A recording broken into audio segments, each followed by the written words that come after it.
L'aptitude d'une armée moderne à prendre l'initiative et la maintenir dans la durée en vue de triompher de l'adversaire dans les délais raisonnables, tout en réduisant le coût humain de cette guerre, est fortement liée à la capacité de ces moyens aériens et à la qualité des hommes et des femmes qui utilisent ces moyens.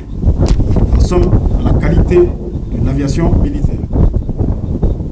J'ai déjà eu l'heureuse malchance de devoir me répéter à plusieurs reprises devant cette auguste assemblée. Je demanderai encore votre indulgence ce matin, car je ne peux résister à ce sentiment d'honneur et de fierté. Je peux dire encore une fois aujourd'hui que je suis définitivement le plus heureux des chefs d'état-major. Les cérémonies de réception de nouveaux aéronefs de classe mondiale sont presque devenues une routine dans le contexte actuel de l'armée malienne.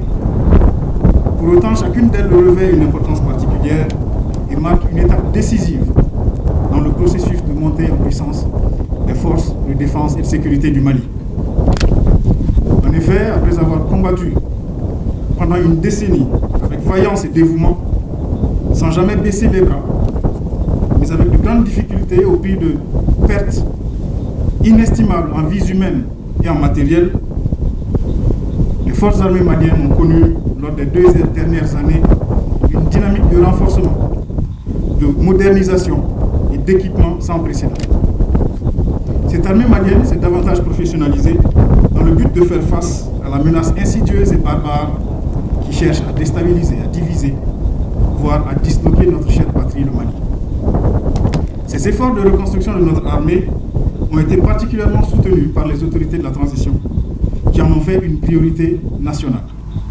Et c'est pourquoi je saisis cette nouvelle occasion pour remercier les plus hautes autorités du pays pour la vision, le leadership, le courage de réaliser l'ambition de toute une armée, de tout un peuple, à un moment aussi particulier dans l'histoire de notre nation.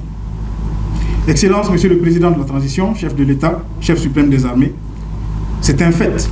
L'armée de l'air contribue à gagner les guerres de la nation. Cependant, elle n'est pas la seule déployée sur le théâtre des opérations. Il ne saurait gagner une guerre à elle seule. L'efficacité et la rapidité de l'appui aérien ont pour effet de multiplier les capacités des troupes au sol. En cela, dans notre doctrine militaire, la guerre se gagne d'abord par l'endurance, l'intelligence, le courage et la combativité des forces terrestres sur le champ de bataille. Ce sont là les valeurs que nous ont léguées en héritage à nos anciens, dont je salue l'habituelle mobilisation pour nous accompagner. Et c'est aussi le sens de notre engagement collectif.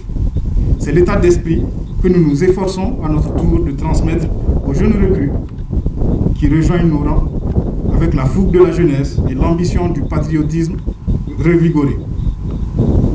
Pour construire cette armée du futur, ils sont là aujourd'hui, comme toujours, les chefs d'état-major et directeurs de services responsables de ces troupes au sol, qui défendent et soutiennent mieux que moi, sur tous les forums, les efforts de renforcement de nos capacités aériennes. Leur action collective témoigne de l'esprit de cohésion et de mutualisation des moyens qui caractérisent les forces armées maliennes. Permettez-moi donc, Monsieur le Président de la Transition, chef de l'État, chef suprême des armées, d'adresser mes remerciements les plus chaleureux à mes camarades et frères d'armes ici présents et d'exprimer à quel point je suis fier et honoré de servir à leur côté sous le leadership motivateur, fédérateur et protecteur du chef d'état-major général des armées et en suivant la vision résolument optimiste, pragmatique et clairvoyante du ministre de la Défense et des anciens combattants. Les observateurs ont remarqué que le chef d'état-major de l'armée de l'air n'est pas aujourd'hui en combinaison de vol, cette tenue de combat qui fait tant la fierté des pilotes. Quelle que soit notre spécialité, c'est d'abord la fierté de servir au sein des forces armées maliennes qui compte.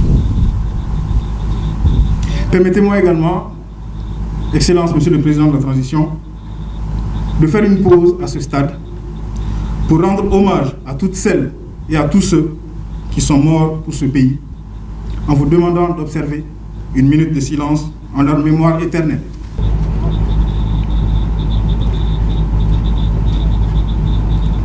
Je vous remercie. Excellence, Monsieur le Président de la Transition, chef de l'État, chef suprême des armées, chers invités, la remise solennelle qui nous réunit aujourd'hui concerne un lot d'avions de chasse de type L-39 Albatros, d'avions d'attaque au sol de type Sukhoi et Su-25, d'hélicoptères de manœuvre de type Mi-8, parmi lesquels certains sont déjà déployés sur les théâtres d'opération. Ce lot vient s'ajouter aux nombreux autres déjà perçus et engagés au quotidien dans les opérations, avec les résultats éloquents que nous savons tous. Ces aéronefs très efficaces sont notamment reconnus pour leur robustesse et sur la base de notre expérience déjà riche, on peut dire qu'ils sont parfaitement adaptés aux réalités de notre géographie et aux rigueurs de notre zone climatique. Ils viennent soulager l'utilisation intensive de l'équipement existant et permettront d'étoffer davantage le maillage territorial de l'armée de l'air. Ils nous permettront de réaliser notre vision d'une armée de l'air qui se hisse toujours plus haut en se professionnalisant et en s'organisant davantage pour aller toujours plus loin, tenir dans la durée et rester au cœur des opérations en vue d'être toujours plus fort et déterminé à gagner cette guerre pour la survie de la nation et le bonheur des populations. C'est le serment que font mes aviateurs qui, par ma voix, expriment leur gratitude à ce pays qui leur a tout donné. Excellence, Monsieur le Président de la Transition, chef de l'État, chef suprême des armées, l'acquisition de nouveaux aéronefs et équipements techniques s'accompagne d'un effort d'exploitation et d'entretien considérable. La maintenance et la pérennisation de ces joyaux constituent un défi que le commandement de l'armée de l'air ambitionne de relever, de même que la formation des nouveaux pilotes et des nouveaux techniciens. Votre attachement personnel à ces aspects, conjugué à votre souci constant du détail, nous rendent optimistes et nous permettent de rassurer avec confiance nos camarades et nos concitoyens sur la viabilité et la soutenabilité de ces appareils sur le long terme.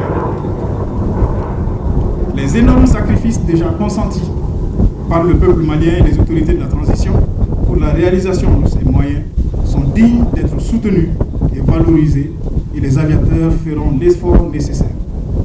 Je formule le vœu que cette année soit celle du retour définitif de la paix et de la stabilité dans notre pays, et je m'engage à faire tout ce qui est possible avec ces nouveaux vecteurs pour y contribuer. Joyeux 62e anniversaire aux forces armées maliennes. Vive l'armée de l'air qui va plus haut, plus loin, plus fort. Vive les forces armées maliennes avec une chaîne de commandement unie et unifiée. Vive le Mali, un et indivisible. Je vous remercie.